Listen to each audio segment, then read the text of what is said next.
Hey everybody, welcome back to Mike after cleaning the boiler. This is about how you look like after you clean this thing here. There's a lot of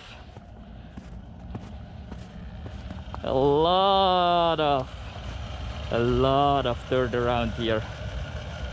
Lots of cleaning everywhere in there. Getting all the old ashes out.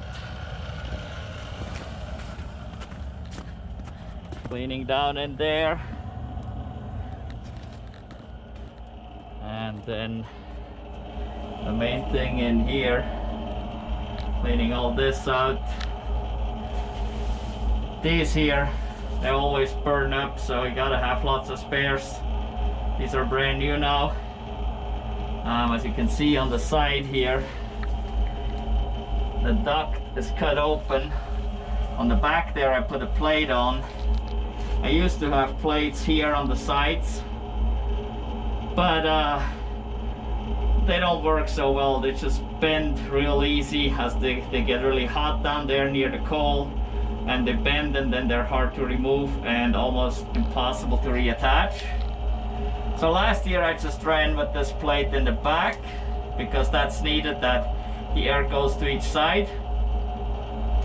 And so we're doing the same thing this year again. But yeah, to clean all this out is quite some work, and you're gonna just look like me. It's lots of fun. What I'm using is a needle scaler. Let me see, I got this thing right here. I'm using this thing here to clean that boiler out. But yeah, once a year you gotta do that, and you're gonna be a mess after that. But now that it's done, we can get some kindling, got the fire started, and get this thing going. All right, here I am again. Not much cleaner, just without the protective gear on. So got a wheelbarrow full of firewood. Already put a bunch of it in here. I'm gonna get this lit and we'll let this burn while I get more firewood to put on top of that. While we are burning this stuff here, we're gonna leave the bypass open. That's the hole up there. Actually, I can move the handle on the outside so you see this is a bypass. So we'll leave this open as we don't want to reach temperature too quick. We want to actually burn this wood so we get kind of charcoal out of it, so we can get a bottom layer of coal going.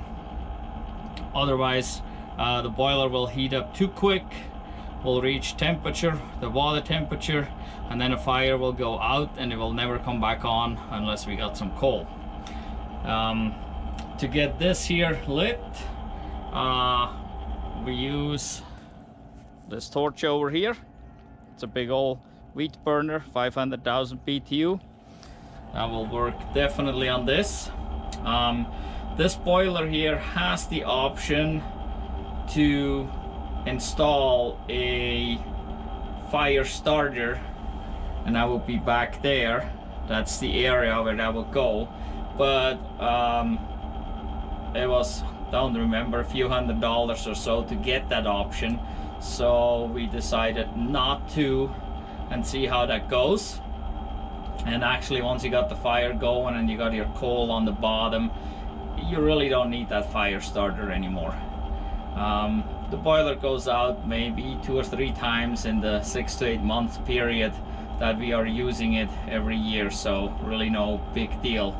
And this torch works just fine.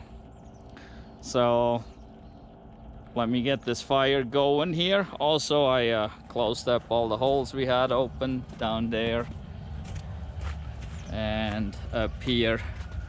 So we got all this closed up, and the blower is going, so it's blowing the fresh air into the burner chamber, and we just need to get this lit.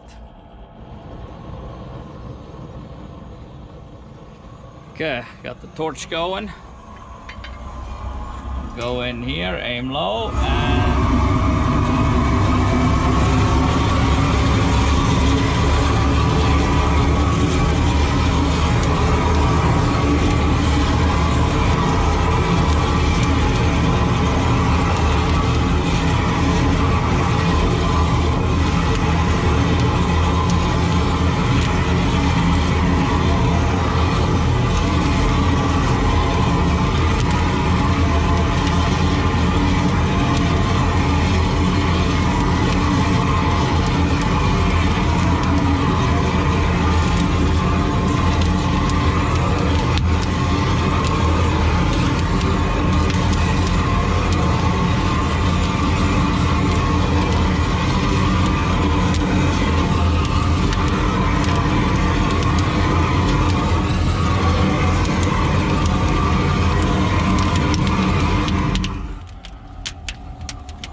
all right, maybe. We'll see if it keeps going.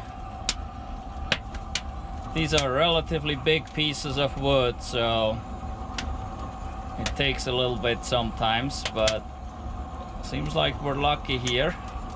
Yeah, it seems to keep going. So we turn the torch off. Make sure it doesn't fall down in the snow as it's hot. And this seems to keep going. We can throw the last bit on here.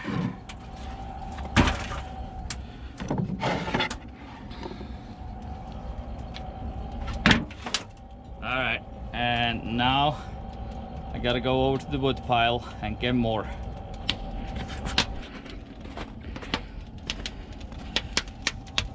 Alright, fire's going good. Got another load of firewood. So yeah, this is burning nicely.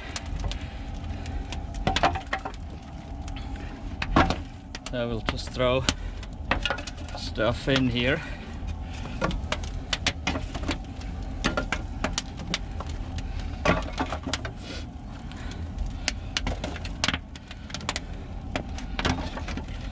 I don't care about stacking it nicely.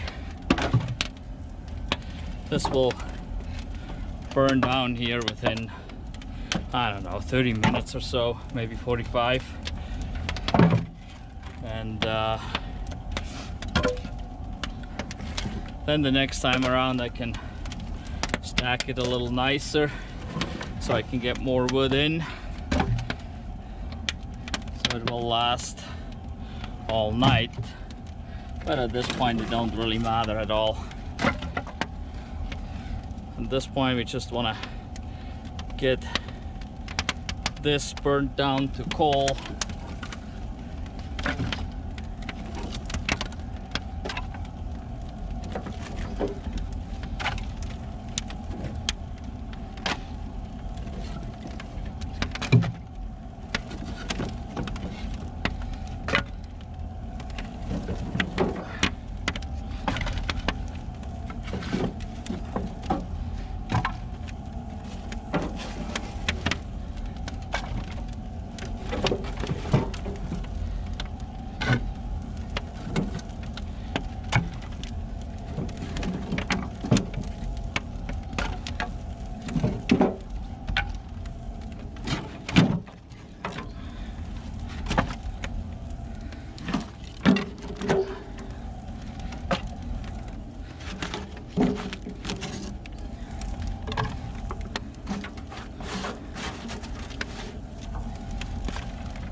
There we go. So bypass back there stays open because we don't want to generate too much heat. We mainly want to burn the wood to get the coal. We need about a 2 to 3 inch layer of coal on the bottom. There will be some coal, some ashes kind of mixed together. We don't want the ashes to come up into the ducts that I cut open, because that will block airflow. All right, we'll check on this fire here in about an hour or so. We'll let her go for right now. We could see real quick if we can read the temperature over here. 38 degrees water temperature, and there's like 117 down there in the reaction chamber. The reaction chamber right now will not get very hot because we got the bypass open, so it will go out straight the chimney. Usually it will go down and then through the heat exchanger and then out the chimney. But at this point we're looking to get the water temperature up to 170 degrees. We already got the pump going, so it's already sucking water out of the boiler itself, pumping it into the house and back into the boiler. So we got good 200 some gallons of water that we need to heat up. So you can see it is smoking pretty bad right now. So if you do have a just regular wood burning boiler, that's how it smokes all the time. As the bypass is open, so the gases are not burned down below in the reaction chamber, and that's why we're smoking. So a regular wood burning boiler that isn't as efficient as this central boiler here will smoke like that all the time while it's going. This boiler here only does it during startup, like right now when we got the bypass open, and then after that it will not be smoking anymore at all. It will smoke every time you open the door, as you basically open up the system and introduce extra air that shouldn't be there. It will smoke again, but then you close the door and a couple minutes later the smoke will be gone again. This is the nice thing about this particular boiler, that it is very efficient and burns its own gases and reaches an extremely high temperature of up to easily 1500 degrees in the reaction chamber. And then there's no more smoke. Most particles actually get burned up. There's very little ashes left over, as we never have to clean out the chimney itself. And right inside the chimney, we don't have to clean that during the burning season. That is just a once-a-year deal. The only thing we have to clean out is the reaction chamber. Depending on what kind of wood we burn, we may have to do that once a week or once every other week. Going to check up on the boiler real quick. You can see the smoke already has turned white from that grayish, blackish, nasty smoke it was in the beginning. So the boiler itself heated up, and white means it's mostly water vapor. So there's still some nastiness in there. It's not clear white at this point. But as it warms up, this will get better, even with the bypass open. Let's see. We can see here where we're at. 92 degrees. 49 degrees.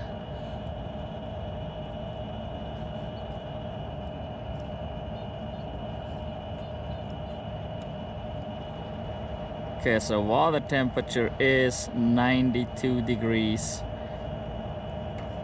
and down below it cooled off actually in the reaction chamber, so it's sucking everything straight out the chimney at this point, it looks like. Let's open up real quick. You always want to open slowly. All right, we already put more in since last time, and you can see it already burnt down, so I'm gonna add even more to it right now.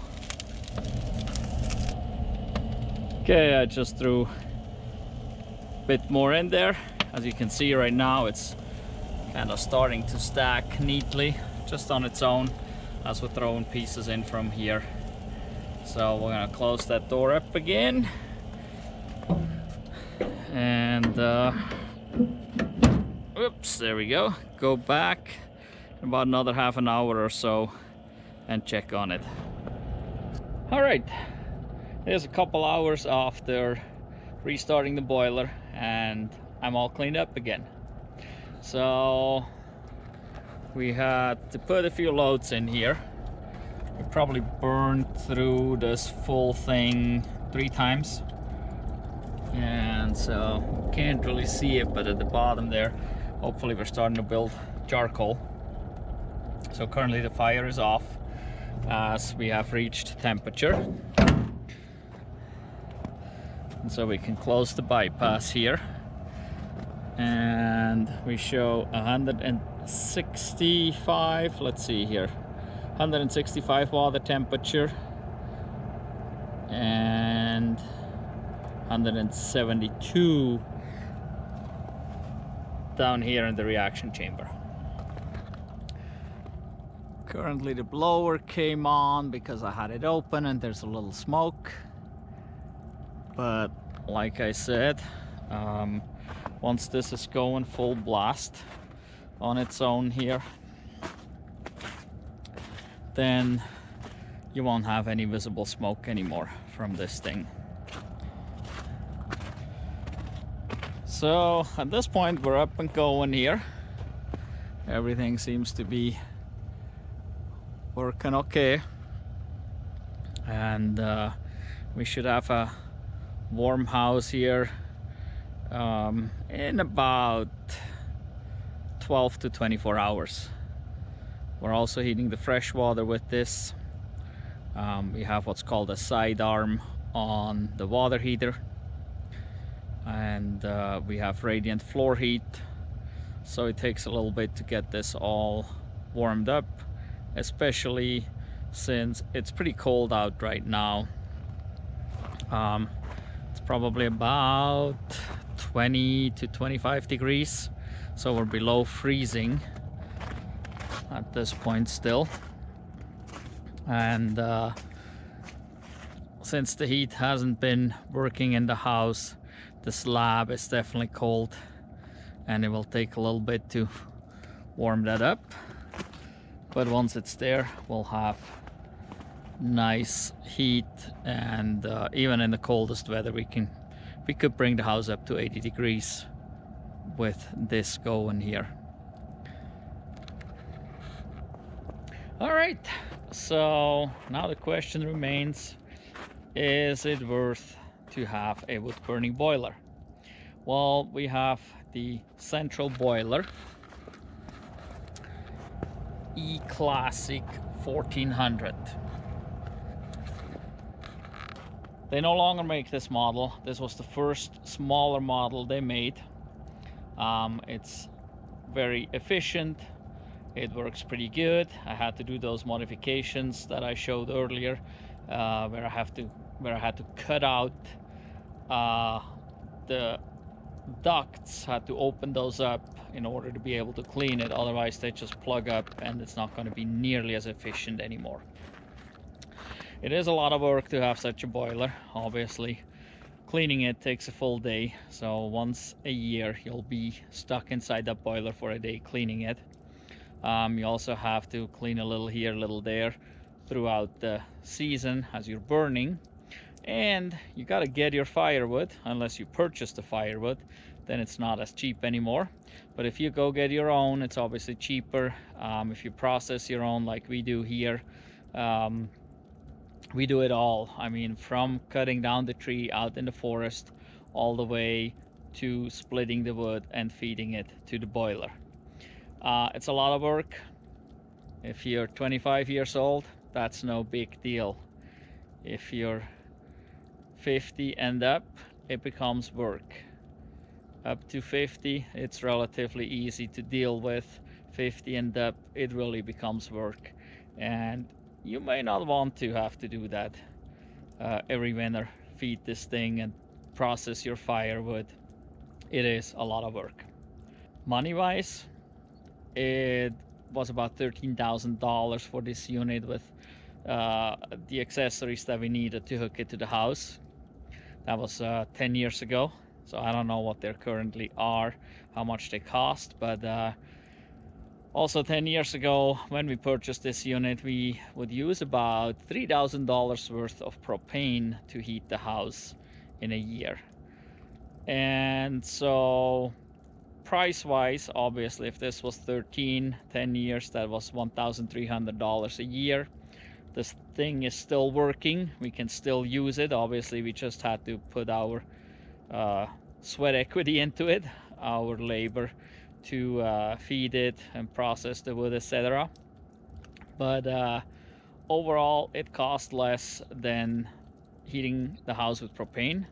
And as we converted the house to radiant floor heat as well at the same time, we had much nicer heat than with the propane stove that we have inside the house. So it made us much more comfortable and cost a lot less. So overall, yes, the investment was a good investment. It will keep you fit and going. It's just once you get older, you kind of get tired of cleaning the boiler once a year, do the heavy duty cleaning. Getting the wood can get a little tiresome too. The feeding the boiler twice a day is relatively easy. Doesn't take much to fill it. But overall, like I said, if you're younger, hey, go for it. If you're getting up there 50 and up, well, you want to maybe consider going with an electric boiler possibly to heat your house, as this can become a lot of work. All right, I hope this gave you an idea of possibly purchasing a boiler or not. Well, we'll keep this one going. It has a 25-year warranty on the structural tank part basically, so we have a 10, so we possibly get this thing going another 10 or 15 years. We'll find out. We may change to an electric boiler. As I said, once you get a little older and up there, it is a lot of work. So anyway, if you like this video, please give us a thumbs up. If you haven't done so yet, subscribe to our channel. If you have any questions, please leave them down in the comments. If you have any comments, leave those down below too. And well, we'll hope to see you in the next video. Thank you for watching. Goodbye.